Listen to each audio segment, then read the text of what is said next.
Michigan rappers King Sound and G Mac Cash just dropped a new hip hop single. The Butchers is out on all digital platforms. Make sure you tune in and check them out. The Butchers by King Sound and G Mac Cash. Links in the description. Make sure you check it out. YouTube Music, Spotify, Apple, regular YouTube. So make sure you go support these brothers, man. And peace. All right, man. Let's talk about can Crawford knock out Israil, Madrimov. Also, Joel Diaz, Madrimov's coach, is predicting that Madrimov is going to figure Crawford out and hurt Crawford in the 5th or 6th round. And Joel Diaz says that Crawford will not stop Israil Madrimov. And when you move up in weight, people just think moving up in weight is nothing. They don't respect the weight class, especially you talking about Crawford and Canelo. Kale, Triple G, Mikey jumping up technically 1-2 weight class, but really 1 because he had fought at 40. Jumping up in weight is difficult. You know what I'm saying? Y'all be thinking because, it's simple, but it's not, because you fighting bigger guys, especially when you don't have the skill set to compete with bigger guys. It's a different ball game. Jumping up one weight class is monumental because now you fighting guys that's bigger. A lot of times these guys squeeze down in weight too to have a competitive advantage over smaller guys. So when they move up, then you really see what type of fighter they are, especially with Adrian Broner. Broner was a guy that had the ability to squeeze down the weight at 30 and 35. He was able to hurt them smaller guys down there with one punch. But when he got around, especially when he jumped up to 147, that stopped. He wasn't as talented. He didn't really have a skill set. So when you rise through weight classes, it shows what type of skill set you actually really have. So a lot of times these guys, like let's take Teofimo Lopez, for example, at 40, he hasn't made the adjustment with his skill set. And he still think he can land 1 or 2 shots and get guys out of there. And in reality, he got to put punches together to get guys out of there. Because guys can take his one shot at that fight. So, or you got to break guys down. You got to touch them to the body, then break them down to the body, then break them down upstairs. Well, what you got to understand, these guys' bodies, a lot of these guys, all their bodies are still maturing.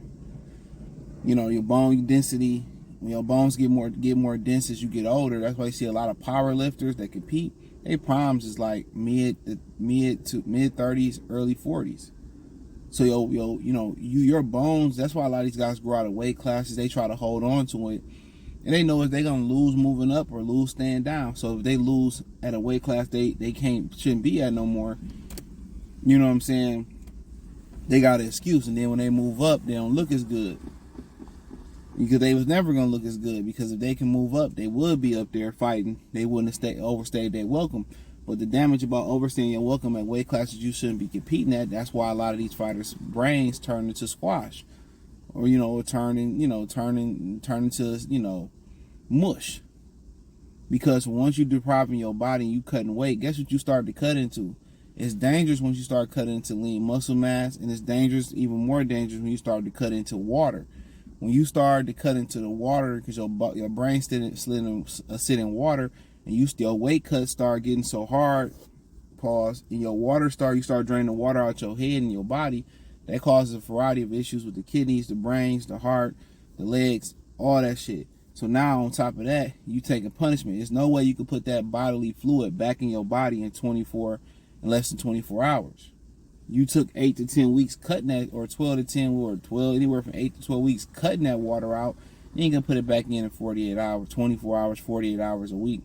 Don't work that way. So if I'm draining my body of nutrition and water and proteins and muscle, and I start taking punishment on top of that, that's why a lot of these dudes' brains be turning to vegetables too. And another reason, before I really get into it, another reason too is because they don't stay in shape. If you stay in shape and don't have to continue to make hard cuts every fight, you got to make hard cuts. You putting a lot of stress on your body. So you putting stress on your body to make weight. Then anytime you do a hard cut, a lot of times, especially without a nutritionist, you're depriving your body of healthy fats. You're depriving your body of carbs, clean carbs. You're depriving your body of proteins. So think about that for a minute. You could deprive yourself of things, even when you cut weight. You might, you going to you want to go on a weight cutting journey. You might be cutting something out of your body that your body really needs, and you ain't even know it. But so yeah, that's kind of a little bit talk about the kind of the weight. So Crawford going up there, the difference with Crawford and T.O. and Adrian Broner, and even with Crawford and Usyk, he had the skill set. He knew bigger fighters had to take bigger steps. He knew he can beat those guys with speed, leverage. He knew how to leverage his speed. Crawford knew how to leverage bigger guys, and that's a credit to their nature. But in this fight with Crawford, one of the reasons that he could get the knockout, which I'm not gonna spoil it if y'all haven't seen the prediction video, I'm not gonna tell you what I predicted. One of the reasons he can get the knockout is he naturally can do what needs to be done to get the knockout at a higher weight class. He throws combinations, which is a lost art in boxing. He throws combination punches. So when you're able to throw combination punches, when you move up, guess what? I'm not relying on one shot to get a guy out of there. I'm relying on 3, 4, 5 shots to get him up out of there. And a lot of times when you throw 3 or 4 or 5 shots and the guy head pop back, that's a stoppage. 9 times out of 10, you getting a stoppage. You know what I'm saying? So he already throw combination punches. He can set up off the jab. He'd go to the body. He got speed. He got length and reach. And he's also a great counter puncher and also a great catcher and shooter. So when you can counter punch and you can punch in bunches, it makes you seem more of a bigger puncher than you are. I think everybody punching power, including bitch ass Mahala Malignaggi punching power, is to be respected. But it's how you use the punching power. It's kind of like how Devin can't punch or Shakur can't punch. But remember, Devin set that punch up with Regis and put him right on his ass with a hard right hand. It wasn't the fact that he can't or can punch. A lot of times it's just setting your punches up. Some guys naturally can just hit you and it's a wrap. It's a wrap. But other fighters can actually, some other fighters, you have to set your shots up. And Bud does a great job of, when he gets you hurt, working up and down, setting his shots up with a right hand, a left hook. He throw looping shots. He can throw uppercut. He can throw body shots. He can work off the jab. He can lean. He can lead. So a lot of times with Crawford, to get the knockout, it's going to probably be combination punches. It's probably going to be countering. It's probably going to be his conditioning. Another thing is conditioning. His conditioning, but it's going to be probably a combination and counter punching. And one thing about Israil Madrimov, he does a great job of keeping his chin tucked. His defense is underrated. But when you got a guy that's go behind the high guard, you're going to go around the high guard. You're going to use angles. You're going to look for uppercuts. You're going to look to punch around that guard. You're going to touch the body. So it'll be an interesting fight. I think he can get the knockout because of his skill set and his hand speed and his ability. It's going to be a good fight. But I think his accuracy and his combination punches and his counter punches is why he get the knockout. Now, Madrimov, where Joel Diaz saying like he not gonna knock him out. I mean, sometimes you shouldn't even put gas in the lawnmower when it already got gas in there.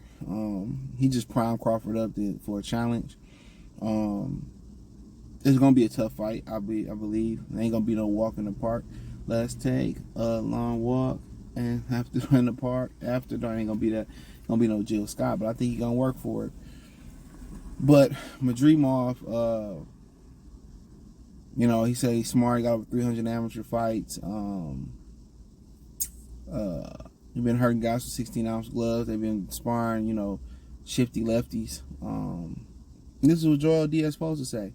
He got a lot of experience, facing Terence Crawford. He was Tim Bradley's trainer when Crawford sparred. They discovered him.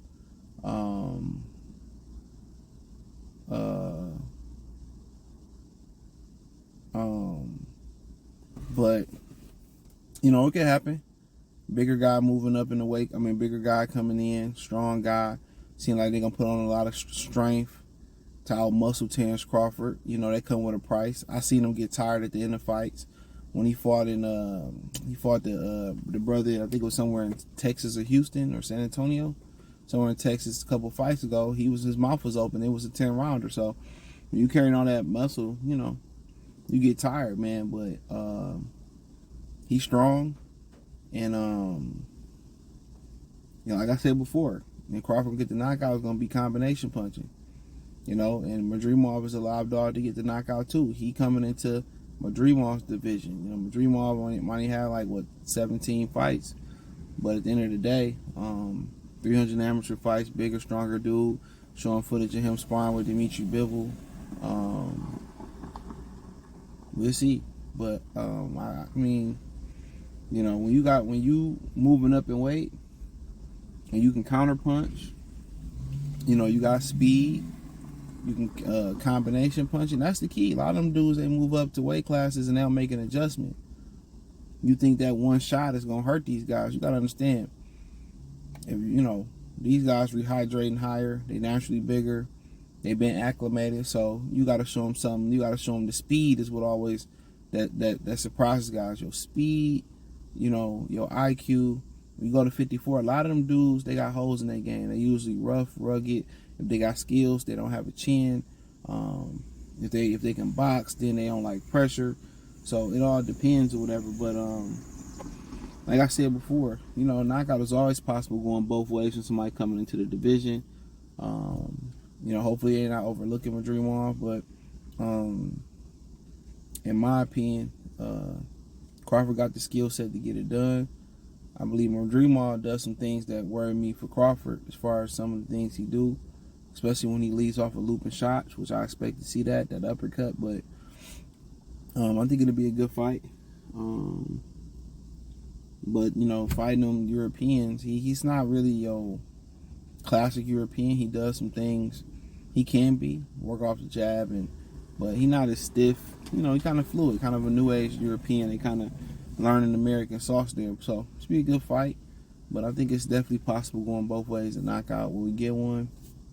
Gotta check out the prediction video to figure it out. We gotta wait till Saturday. So hit the link tree, find me on X, Instagram, Spotify, Anchor, Cash App, Venmo, PayPal, Apple Podcast, Spotify, Anchor, Venmo. Check out the Patreon. Appreciate the love and support. Peace.